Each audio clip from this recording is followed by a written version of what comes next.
What's going on? Welcome into the Matt Bernier Show, part of the In the Money Media Network. My name is Matt Bernier. You can follow me on Twitter, @Bernier_Matt. Today is Tuesday, September the 21st, 2021. This is episode 83 of the show. However you listen, thank you for doing so. Many ways to find the podcast. If you listen just to the audio, you have Apple Podcasts, Spotify, SoundCloud, InTheMoneyPodcast.com. Basically, anywhere you find your podcast, you can find this one. If you're someone who watches along over on YouTube, search bar Matt Bernier Show. You get this episode along with the 82 prior. This may actually be a pretty good one if you're someone who typically just listens to check out the YouTube channel. By the way, while you're over there, please subscribe. Make sure the bell icon's lit up. That way you'll get a notification anytime new content is uploaded. Because this week, we're going to go over the three-year-old races from Parks on Saturday. The Gallant Bob, the Cotillion, the Pennsylvania Derby. And I had someone, I don't remember who it was in a comment or a tweet, but ask about the fair odds and the value line and how you go through and what the logic is behind it. Could I do sort of a little tutorial? Well, this was a good opportunity to do it with some good racing as well. So you'll see I'll show past performances, some markups, and then also the little spreadsheet that I use that spits out the odds. And maybe it's something that you can use in your handicapping going forward. I think it's a very vital piece to recognizing in gambling. We need to stop being so selection-oriented and look at things from a probability standpoint and try to take advantage when the odds are in your favor. So hopefully that's what we can talk about a little bit this week with those three races, and we'll wrap things up with a little bit of a wrinkle with the football piece because producer Craig has a new podcast out, and I gave a selection over there. You can find that there as far as the spread is concerned. But for now, I'll just start ripping through the entire slate of games. And one of my favorite things to do over on FiveThirtyEight.com, they have a little forecast piece that you can go through and assign a probability to each one of the games, and you can track throughout the season how you do compared to 538's model, and then against the public in general. So that's how I'm going to approach that. There are some odds in there as well. That'll be at the end of the show, and then we'll get you out of here. But this is going to be I think it's a good one. I think this is a good episode to dive into some different things, some thoughts, a little bit of handicapping, a little bit of the thought process from a probability standpoint, and where you can and can't take advantage of things.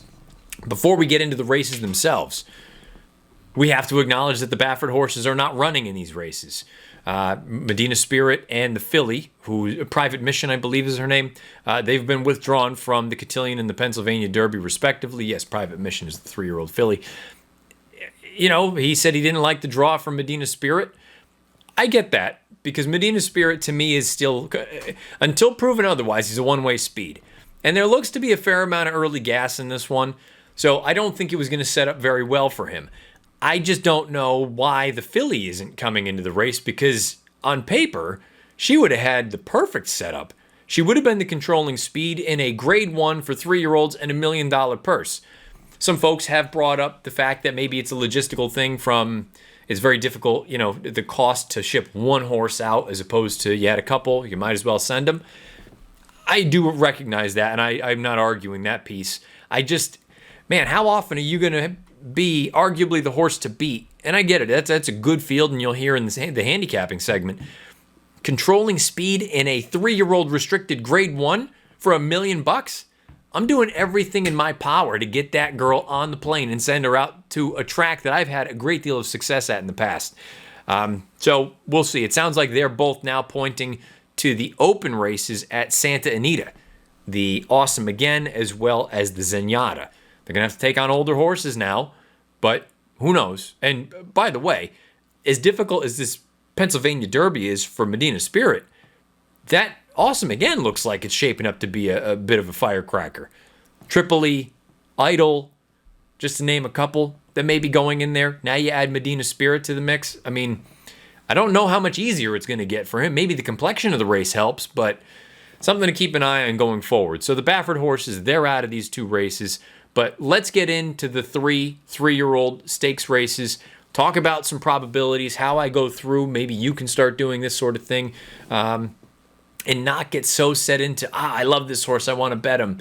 Well, what if you love the horse and you want to bet him, but they go off at an underlaid price? You should be avoiding that and pivoting to odds that are in your favor as opposed to against you. So maybe that's what we can talk about here in this spot. And again, we'll wrap up ripping through the NFL Week 3 slate at the end of the show. So without further ado, here we go. Let's kick it off with the Gallant Bob and Jackie's Warrior. Let's get into some handicapping and also, get into the fair odds thing and how this works, how I go through and price out races. And, I've said it a million times, your value line or your fair odds line is only as good as it is accurate.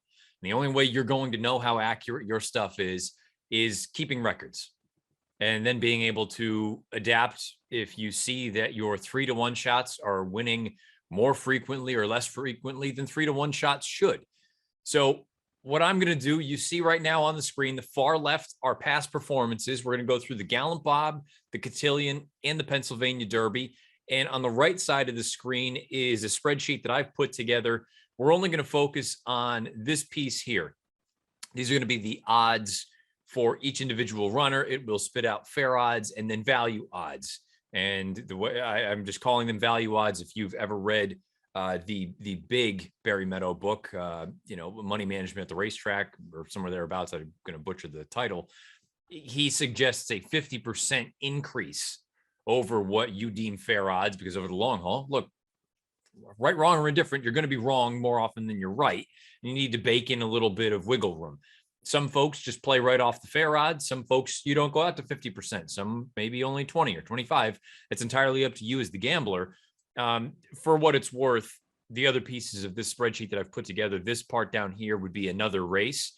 This table to the right of this little piece up at the top for this individual race and the odds is an exacta sort of percentage. So you'll see that populate if you're watching over on YouTube when we put in all the odds or the percentages for each runner in each one of these races. And then this table beneath it is actually a daily double fair odds piece using this first one up here in the upper left and this one just beneath it here for the two races back to back. But we're only going to really focus on this top left corner with the odds and the percentages that I've assigned to each one of these runners. And I'm not going to take a great deal of time with the Gallant Bob. There's one horse in here that everybody needs to deal with. It's Jackie's Warrior. The reason, though, I like this race is because it illustrates, in my eyes, and I talk about it, how I think sometimes some people overestimate the chances of horses and the probability of them actually winning. This, to me, is one of the rare instances where I have a horse that 7 out of 10 or 70 out of 100 times, I think they win the race. And some people will even say that's not being aggressive enough. But fact of the matter, at least the way that I approach it, I don't have many of these horses that I'll assign odds like that to simply because of randomness. This is one of those times, though. So the number one is Real Talk. I made him 9-1. So I'm going to punch it in over here. I gave him a 10% chance of winning. You'll see if you're watching on YouTube, the fair odds, that would be 9-1. Value odds, if you're including 50% on top, would be 13.5-1. Real Talk has paired up 90 buyer speed figures. I think he could have a forward move. The problem is for him and Carlos, David, and everyone involved, a forward move probably still has him 10 lengths behind a horse like Jackie's Warrior. The number 2, New Bomb for Kelly Breen. And that's the other piece to this too. You're going to hear some of these odds and they're going to sound wild, but you have to be honest. There's only a 100% outcome of this race. Something is going to happen. A horse is going to win. You have to be real about what you think the chances of each one of these runners is. Also considering and remembering that the morning line has more of a percentage or numbers allotted to it than a value line or a fair odds line does. Fair odds has to be 100. The morning line is going to bake in the takeout. So up to 120, 125, somewhere in that ballpark is typically where you're going to see a morning line shakeout. So New Bomb is 10-1 on the morning line. I gave him a 2% chance of winning this race. So we punch in 2%, 49-1 would be fair odds, or if you want to round to 50, value odds would be roughly 74-1. Point being, I don't think he's got much of a chance to win, but there are going to be those times that he does win. And I'll have to say, well, it fell into one of the 50 times that I think he would win this race. We go on to the number 3, Awesome Jerry. Again, 8-1 on the morning line. Sounds like a big time chance. As far as I'm concerned, he has a 1% chance of winning this race, 99-1 odds. The number 4, Pickin' Time. A horse that makes plenty of sense if you're looking for alternatives. Golden Brown, the runner-up in that Jersey bred stakes race, going 6 furlongs. He came back and won next out with an 85 on grass. Point being, though, you take a look at Pickentime's body of work. He's just not fast enough to run with a horse like Jackie's Warrior. I give him a 2% chance of winning the race, 49-1 odds. The number 5, Marvelous Mike. Fine horse. Nothing wrong with him. Way over his head in this race. 1% chance, 99-1. Baron, who I think you can make the case is the alternative. If you really are trying to beat Jackie's Warrior, he's run well at Parks in the past. He's a perfect 3 for 3 going 6 furlongs. I think he is better going 1 as opposed to 2 turns. I gave him a 14% chance of winning this race. That checks out to 6-1 odds. That would be fair. And if you're someone who's trying to bake in 50% on top, 9-1. So as far as I'm concerned, especially in a race like this with a horse like Jackie's Warrior, I wouldn't be betting him at anything less than the 9-1. And he's probably unlikely to get there. And you get to the big fella on the far outside, Jackie's Warrior. You'll also note that I highlighted this. This may be the piece for that. If you want to come down a little bit from, I'm giving him a 70% chance of winning this race, 0.7. That equates to 2-5 odds. Value odds would be 3-5. You'll note that I highlighted, looked like a tired horse on the gallop out, one too many giant efforts, ? He had to work so hard to win that race. And he ran so fast in the Amsterdam. And he had to work so hard in the Woody Stevens, and he couldn't quite get there. And he ran such a giant race in the Pathé Mile. I threw it out on Twitter a few weeks ago. Maybe we'll find out Saturday. Maybe we won't. Is there a breaking point? Is there a point in which he regresses because he has had so many tough races? Or is he just hickory and he just continues to get better and better and better? At any rate, he could regress 10 points. Hell, let's just call it lengths. He could regress probably 5 to 10 lengths and still win this race. He, to me, is what a 70% chance looks like. He's 4-5 on the morning line. I made him 2-5. Fair odds, value odds would be 3-5. In all likelihood, he's 1-9 or 1-5. That's how I'm looking at this race. So no, there's no selection in here. I mean, I guess I'm just saying Jackie's Warrior. I think he's the most likely winner by far. And again, if you're watching over on YouTube, that's what these numbers are. These are 2-1 odds. So you, in all likelihood, depending on what your ADW is, have to multiply by 2 to get a fair price in here. But these are the numbers that you would be looking at a Jackie's Warrior with someone, or someone with a Jackie's Warrior from an exacta standpoint. That's how I go through and price out races. And that's the first one we'll talk about, the Gallant Bob. I have Jackie's Warrior, fair odds 2-5, value odds 3-5. In all likelihood, he goes off 1-9 or 1-5. First of the 2 grade 1s, the Cotillion for 3-year-old fillies. The Baffert filly has been withdrawn, so that changes the complexion of the race, both from a pace standpoint, but also from a gambling standpoint. We'll start with obligatory. Look, I've never been a huge fan of hers. I think she's good. I think she's a closing sprinter. She does deserve an opportunity anyway to stretch out in distance, and based on the way the test was run, she probably didn't have much of a chance. I'm giving her a 14% chance of winning the race. So again, those of you over on YouTube, you can see that checks out to 6-1 odds, 9-1 odds from a value standpoint, 50% on top. Also, I highlighted a couple things in PPs. You'll see early in her career, she paired up career bests at the moment of 79. That preceded a forward move to a 93. So just as an example, and you'll see it a few times, I talk about it frequently, but showing you this is the sort of move that I'm talking about, that you pair up those tops, it can precede a forward move. All worthy. I'm not going to spend time on the ones that I haven't given much of a chance. 2% chance, 49-1 odds. The 3, Will's Secret, 4% chance, 24-1 odds. The 4, Maracuja, 4%, 24-1 odds.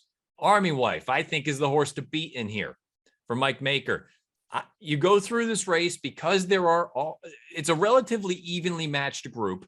You have no superstars in here, but Army Wife, all she does is continue to get better. And you can see that line that I've drawn in the past performances from her first dirt start, the race in which she broke her maiden, race number 4. Every start since then has been an incremental improvement, not by leaps and bounds. An incremental improvement, 65 to 73 to 77, 82, 86, 90, 92. I thought she ran just fine in the Alabama. I liked her that day. I picked her. I bet her. And she just got beat by 2 better horses. Now, I say 2 better horses. She got run down by Malathot. I'm not going to hold that against her. Clairiere, I'm not 100% convinced is better than Army Wife. And you can see based on the way that I have priced the race out, I have Army Wife winning this race 22% of the time. That checks out to 7-2 odds. If you're someone factoring in a 50% overlay of those prices or whatever it may be, 5-1. So I'm going to look to bet Army Wife at odds of 5-1 or better. I recognize she's unlikely to get to that point. But that's the point of this exercise, is you're identifying overlays. Don't settle for underlays just because it's the horse that you picked or it's the most likely winner. Now, I'm not saying bet overlays. If you got a horse pegged at 24-1, they go off at 50-1. Well, 24-1 is not the most likely scenario anyway. If you want to throw a couple of funny money dollars on there, go right ahead. But I'm not saying all of a sudden back up the Brinks truck. But with a horse like Army Wife, again, the shorter prices are the ones that are more likely to actually win statistically. So if you can get an overlay on those, that's when you're supposed to take advantage. I made her 7-2. She's 7-2 on the morning line. And again, the morning line probably isn't something I should be referencing because I'm sure it'll be different now. I'm sure there is something out there with an altered morning line with the defection of the Baffert runner. Clairiere, I don't have a problem with her. You'll see she did pair up career buyer tops at the beginning of the spring, 91s. And no, she did not move forward in the next start in the CCA Oaks, but that was with an interesting ride, let's say. She moved a little bit early. I think you got the forward move in the Alabama, and it was just a fractional forward move to a 93. I give her a 20% chance of winning the race. That's 4-1 odds. If you're looking for a 50% overlay, it would be 6-1. We move to the number 7, Private Mission. She's been withdrawn from Baffert and Company. She will not be making the trip. The 8, Always Karina, is probably the most polarizing horse for me in this race because I've never really understood all the hype. And the other piece for me that I don't really know what to do with, the 2 times she's been tested have been her 2 losses. And now stretching out in distance, I don't know. I kind of felt like there was a method to the madness to turn her back to 7/8 of a mile from that Mother Goose going a mile and a 16th. And it didn't work. She was close to a pace that it just didn't really kind of materialize. And I don't know. Why should she be anything shorter than what I made her? I made her a 17% chance, which checks out to 5-1 odds or 7-1. And I suppose if you really wanted to split hairs, you could say 50% on top of 5-1 would be 7.5. You should round up to 8. That's up to you as the handicapper. I made it 7. And then that leaves us to the outside horse. And if I were publicly going to go through this race and make a pick, let's say with an NBC broadcast, or we can talk about it, I'm sure the race will come up in happy hour on Thursday. Leader of the band, the number 9 horse for John Service. I made her a 17% chance of winning this race. I'm sure some folks would look at this and go, how could you possibly have her at 17 and a horse like Obligatory, who is a graded stakes winner, is run faster, 14% and 6-1. What's my opinion? You may think Obligatory is a 3-1 chance. I'll disagree with that, but that doesn't necessarily mean that I'm right or wrong. And that's what going back to last week's show, the idea of not being so results oriented, looking at things more from a probability standpoint. I think leader of the band should be 5-1. I think I'm going to even get the 50% overlay to 7-1. I thought her Catherine Sophia was really strong. She ran into a race that had 0 pace. The winner was the pace setter throughout. The 4th place finisher has already come back to win, and she earned an 85 that day. I think leader of the band, yes, this is an acid test. She's going to need to run far and away the best race of her life, but she is a graded stakes winner. She won the Monmouth Oaks 2 starts back, going 2 turns. She's run well at Parks in the past, and I don't know that she's running into any monsters. Army Wife, Maracuja, Clairiere, Obligatory, they're all good fillies. Always Karina. But I don't think you're shaking in your boot. None of them are Malathaat, put it that way. Which makes me want to look at a horse like leader of the band and say, fig-wise, you're not that far behind. I think she continues to improve. And yes, she needs to run much, much faster. But given the wide trip she had in the Catherine Sophia, chasing no pace, I think it was a good race. I think she's interesting at a price. So if I were going to make a pick for the race, I would be picking leader of the band because I don't know that I think any of the other girls are head and shoulders above everyone else. I think the most likely winner of the race is Army Wife, but leader of the band would be the kind of filly that I'd be looking to bet in here, hopefully at odds of 7-1, although fair odds to me would be 5-1. That's how I go through and price out a race and what my logic is when we start handicapping and going over different pieces. Let me know what your thoughts are about the Cotillion beneath the video player on YouTube or on Twitter at Bernier_Matt. Grade 1 Pennsylvania Derby, a hell of a race. This is a really, really good race. I suppose this is actually a perfect argument for why the 3-year-old restricted race this late in the year, grade 1 status, is as valuable as it is, because all these horses are going to avoid taking on elders, and it's another chance to run for $1 million against your own age. I think it's, the historic part of me hates to see that it has really cannibalized some of the bigger late season races. The Jockey Club Gold Cup having to move because of timing and things like that. There are many instances of that and sort of examples, but I guess that means that this is the beneficiary. And if it gives us a great race every September, well, why not? Especially at a track that, say what you will about, people have picked on Parks because of, takeout and things like that, and rightfully so. But I do like the fact that a smaller circuit attracts this kind of a field. So let's just take it right in order. Folsom, 24-1. I give him a 4% chance of winning. He's a nice horse. I don't really have giant beefs with him. The problem is, outside of that Matt Wynn, that 97 buyer, he's just really not all that fast. And he's taking on some really damn good horses on Saturday. So for me, he's an outsider, but I do get the appeal. I mean, he's a racehorse. He's won at Parks, and he more often than not has found the winner's circle. So we'll find out. You got to respect anything that Cox, Giroux, and Judmont team up on. Keep me in mind, 4%, 24-1 chance. He's 8-1 in the morning line, another morning line that has been or will be changed radically because of the defection of Medina Spirit. You can see I have circled on the past performances. If you're watching on YouTube, he had paired up 97s in the Ohio Derby and the Jim Dandy. I thought it would lead to a forward move. Having said that, I didn't think he would get a better setup than he did in Jim Dandy, and I was against him. Well, in fact, he did move forward, and it still didn't matter.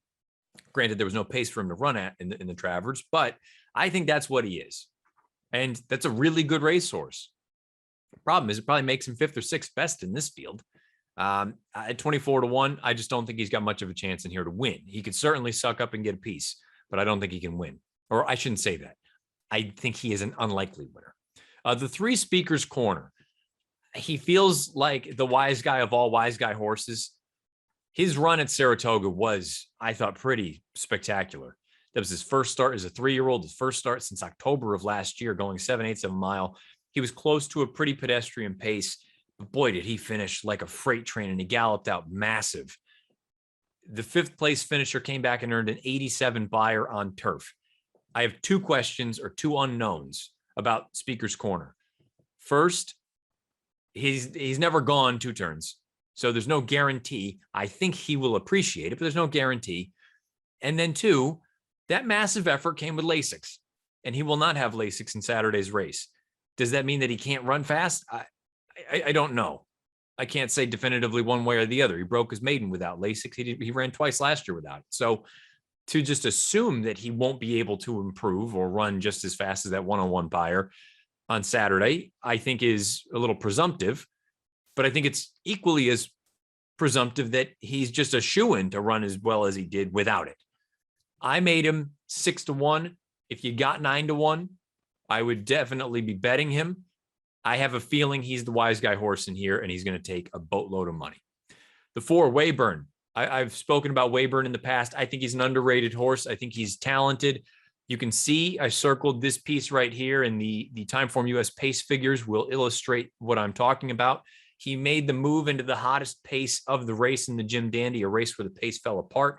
He paid the price, finished up the track, finishing 4th there in a field of 5. I don't think that race was nearly as bad as it looks on paper. Again, Essential Quality came back and won the Travers with the 107 buyer. Wayburn should be forward. I think they have to be aggressive with him out of there if he's going to win this race. I think he's a pretty damn good horse, though. 8-1, 11% chance. That was as low as I could, in my opinion, reasonably go. But am I, chomping at the bit to bet him? Not really. I think he's a good horse.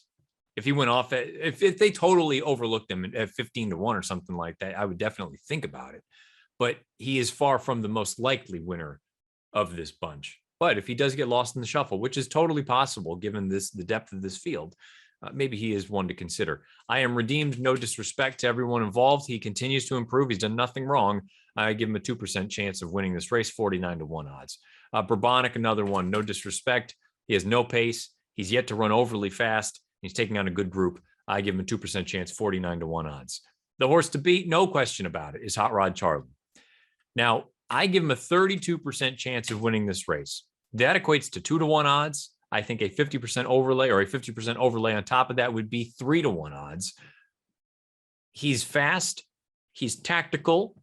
And while I did question taking the blinkers off in the Haskell and taking him off the pace, maybe that works to his advantage. I don't know. I look at it this time around and say, screw it, go. Go. Midnight Bourbon's going to be there, and we'll get to him in a minute. But I don't want this horse to all of a sudden lose any kind of tactical speed he's got. The beautiful thing about Hot Rod Charlie, and you'll see that I have highlighted there the Timeform US Pace Figs beneath his running line in that Haskell. He is very sneaky good at just clipping off even numbers. So while I hate the term cruising speed, he would kind of be it if you are someone to use that. To me, it's just a sign. It's just he's a fast horse. But you can see that he's clipping off 47-3, another quarter in 23-1, another quarter in 23-4, his final 8th in 12-2. If you want to stretch that out to another 1/8 of a mile, tack on a 12-3, you're going to be right in that sort of 25 range. He just clips him off. He did it. He went fast in the Belmont, but I mean, even go back to the Kentucky Derby. 47-2, 48-2, final quarter in 25. Very even fractions. He's a galloper. He's going to go. Look at the Louisiana Derby. 47, 24-1, 43-4 for that last stretch.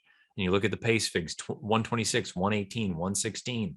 The Kentucky Derby, 121, 126, 119. The Haskell, 124, 124, 126, 124. He just gets out there and goes. He goes. And that is a sneaky good trait to have, because he's fast enough to be forward, but he can sustain that. And you're going to see something very different momentarily. Hot Rod Charlie, 32% in my eyes, 2-1 odds, 50% overlay would be 3-1. Midnight Bourbon is what I'm discussing when I say the opposite. I give him a 17% chance of winning this race. And I'm sure there will be some folks who go, how could you possibly do that? He was only a neck beaten by Essential Quality and this, that, and the other. Well, I think the 107 buyer and the giant Timeform US Fig, the raw number anyway, the 126, the unadjusted pace number, is because of the way the race played out. We talk about race shape very often. You see, I have highlighted here, peak effort will never beat Essential Quality. And I believe that until proven otherwise. The reason I'm saying he's I don't want to call him the opposite, but why I just think Hot Rod Charlie's a better horse. And I like Midnight Bourbon. I've been a fan of his since he was a 2-year-old. Those of you who have been along for the ride, you know that. Look at the pace figs for the Travers and how slow they went early. And he sprinted home. It really was run like a turf race in a way. And the raw fractions themselves, 48-4, just a shade under 49, 49-4. And then he gets his final quarter in 23 flat, almost 23-1. The pace figs of 113, 109, and then all of a sudden zipped up to 126. They sprinted home because there was no speed. When he's had to go faster in the past, you see that it takes a little bit out of him. The Preakness is the example. He's really close to a hot pace. 141 pace fig, 135 pace fig. He finishes really well, but the final fig, not incorporating the pace, is 117. You look at that Haskell, and yes, I know he fell down because he clipped heels. But you even see this piece right here that I have highlighted was backing up, wouldn't have factored in the outcome because, in my opinion, because he had to go as fast as he did early, 130, 127, 126, he was starting to back up. Now look at the figs in that race compared to Hot Rod Charlie's in the Haskell, 124, 124, 126, 124. Hot Rod Charlie is capable of running reasonably fast fractions, but maintaining that, as opposed to Midnight Bourbon, who, if he has to go that fast, this is my opinion, if he has to go that fast, it takes something out of him late.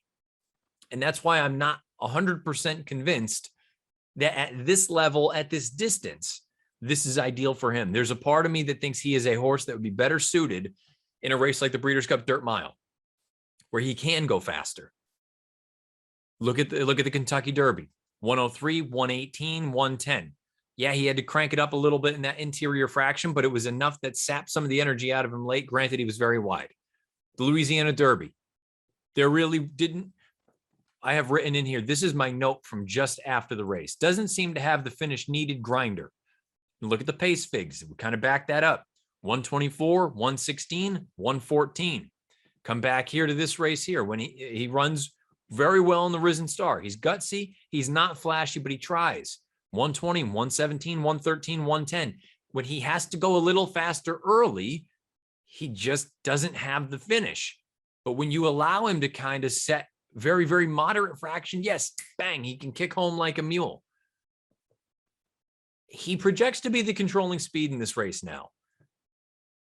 I just wonder if I think Hot Rod Charlie, if he presses him, I think it's going to be to Midnight Bourbon's demise. Put it that way.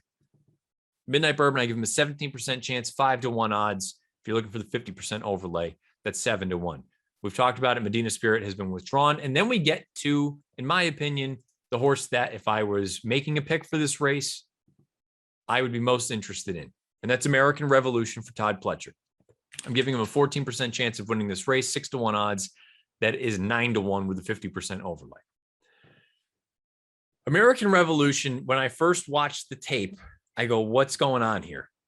Because he was extremely early to change leads in the Albany. He was extremely early to change leads in his maiden score at Belmont Park back in the middle of June. The New York Derby at Finger Lakes, he changes leads on cue, but he gets extremely drifty when he feels the whip either way. And at the end, he just kind of looks like he's not exhausted, but he's just sort of just running. To me, when I first saw the early lead change watching the Albany, I said, oh, this is not good. Well, let me go back and watch again. Then when he was pretty professional with the lead changes in the New York Derby, didn't bother me as much.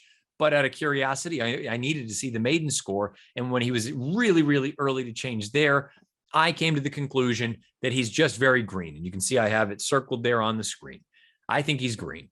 I think he's figuring this thing out. He's only raced 4 times, but I think he's got quite a bit of talent. For Todd to run him here, I think speaks volumes of what they think of him.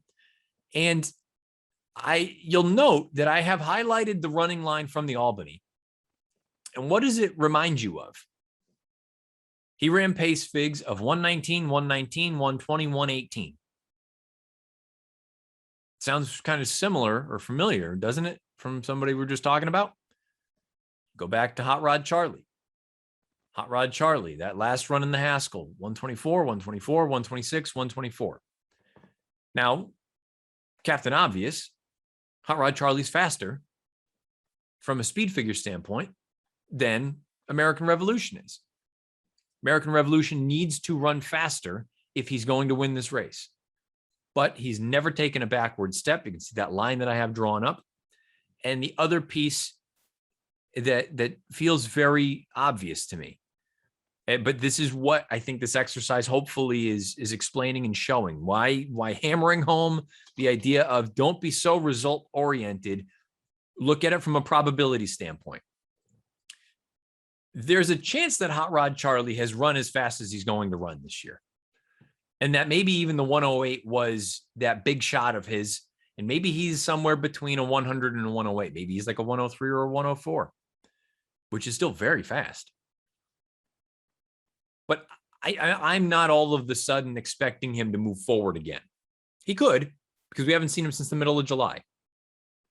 He could move forward. American Revolution, though, is still so lightly raced, and he's only routed twice, and it seems like he's still a work in progress, that he could move forward. That's why I'm making him 14%, 6-1 odds, compared to Hot Rod Charlie, when making 32%. So he is more than twice as likely, in my opinion, to win the race as opposed to American Revolution. The odds reflect that. 2-1 for Hot Rod Charlie, 6-1 for American Revolution. But from a gambling standpoint, with the presence of the Godolphin horse in here, who I think is going to be the wise guy horse for Mott, American Revolution, to me, there's a chance that he may go off at that 50% overlay on top of my fair odds, which would be 6-1. The 50% translates to 9-1. American Revolution would be the horse that I would pick in the race. And there's a part of me that I'm very hopeful that I could be betting on him. But you also need to think of it as, great, you're hopeful you can bet on him, but there's a chance that, who knows, maybe Midnight Bourbon goes off at 7-1. Very unlikely, but you never know. Maybe there's a chance that Hot Rod Charlie goes off at 3-1. You have to factor in that you're looking at the overlays, not so much selection-oriented or result-oriented. Look for the overlaid odds and try to take advantage of them. If the Godolphin horse, for whatever reason, goes off at 9-1, I'll bet him, because I think that's fair. More than fair. I think 6 is fair. I think at 9 would be very juicy. I think he's going to be the wise guy horse. I could see him going off 5 or 6-1 as less, probably the third choice in this race. The defection of Medina Spirit certainly changes the complexion some, but I think it's a great race. I'll be very curious to see how the whole thing plays out. And if any of these horses outside of Hot Rod Charlie can truly show that they belong in the conversation for the Breeders' Cup Classic. Suppose Medina Spirit, or excuse me, Midnight Bourbon, you could say that about right now. But I want to see that giant speed figure again one more time, perhaps in a, let's say, a scenario that is not nearly as conducive to a giant fig as the one that he had in the Travers. Let me know your overall thoughts on this sort of exercise that we went through, showing you fair odds, how I go through and price things out, and just overall thoughts on the Pennsylvania Derby, the Cotillion, or the Gallant Bot. We're going to change up the football a little bit because there's a new podcast, part of the In the Money Media Network, from producer Craig. And it's called Odds Honest Truth. So actual picks for me as far as a game with the spread, that's going to go over there. But one of the things that I enjoy doing, and I would encourage folks, you don't even have to be somebody that goes through and puts together models, but FiveThirtyEight, they have a section that you can go through and assign a percentage to each game throughout the week. There's an overall leaderboard. There are leaderboards you can put together with friends and all sorts of different stuff. But basically, it figures out how accurate your predictions are and your forecasts are. So I'm going to go through. I'll give you what I have from a model standpoint, from a score for each one of these games, the percentage chance that I have of each team winning, and what that equates to from a money line standpoint. I'm not suggesting betting any of these money lines unless you have overlaid odds, but some of them are going to be pretty short just based on the numbers that come out. So do with that what you will. If you're looking for a spread, there'll be a pick that I'll give out over on that other podcast from producer Craig, Odds Honest Truth. So I'm just going to rip through from Thursday night to Monday night, right in order. Be a bit of a shorter segment as well. Thursday night, Carolina Panthers at the Houston Texans. The Texans are 8-point underdogs at home. I have Carolina winning 24-19. That's a 65% chance of victory. Those odds equate to minus 186. On Sunday, Washington football team at the Buffalo Bills. The Bills are 8-point favorites. I have the Bills winning 25-16. 76% chance of winning. Odds of minus 317. Chicago Bears at the Cleveland Browns. The Browns are 7-point favorites. I have the Browns winning 24-17. That's a 71% win chance. Minus 245 from a money line standpoint. The Baltimore Ravens at the Detroit Lions. The Lions are 9-point dogs at home. I have the Ravens winning 36-24. That is an 84% chance of victory, minus 525 odds. The Arizona Cardinals at the Jacksonville Jaguars. The Jags are 7.5-point dogs at home. I have Arizona winning 25-14, 83% chance of victory, minus 488 as far as money line odds are concerned. Los Angeles Chargers at the Kansas City Chiefs. The Chiefs are 6.5-point favorites at home. I have Kansas City winning 23-17, 68% chance of victory, minus 213 money line odds. New Orleans Saints at the New England Patriots. The Patriots are 3-point favorites in Foxborough. Keep in mind, it's far too early in the year to be factoring in the actual home field that my model has spit out, because the away teams actually put up quite a few points last week that skewed it all. So I'm using the 2-point number. I know many books typically use 3. I think 2 is actually a more accurate number. So I think that's baked into some of these numbers. But I actually have the Saints and the Patriots. I have that tied 15-15. Basically, again, 50% chance. Coin flip, that's plus 100 on the money line. So there's not really a selection there. I suppose if you want to go with the home side, it would be the Patriots. But 15-15, Saints at Patriots. Atlanta Falcons at the New York Giants. The Giants are 3-point favorites at home. I have the Giants winning 24-16, 74% chance of victory, minus 285. Money line odds, Indianapolis Colts at the Tennessee Titans. The Titans are 5.5-point favorites in Nashville. I have them winning 25-22 over the Colts, 58% chance of winning, minus 138 money line odds. Cincinnati Bengals are at the Pittsburgh Steelers. The Steelers are 4-point favorites at home. I have Pittsburgh winning 18-11 over the Bengals. It's a 70% chance of victory, minus 233 on the money line. The Jets at the Broncos. The Broncos are 10.5-point favorites at home. I have Denver winning 18-7. There's an 83% chance of victory, minus 488 money line odds. The Dolphins are at the Las Vegas Raiders. The Raiders are minus 3.5-point favorites. I have them winning by 10, 24-14. That's an 80% chance of victory, minus 400 money line odds. Seattle Seahawks at the Minnesota Vikings. The Vikings are 2-point dogs at home. I have Seattle winning on the road 31-22. That's a 75% chance of victory, minus 300. The Bucs at the Rams. The Rams, a 1-point dog at home.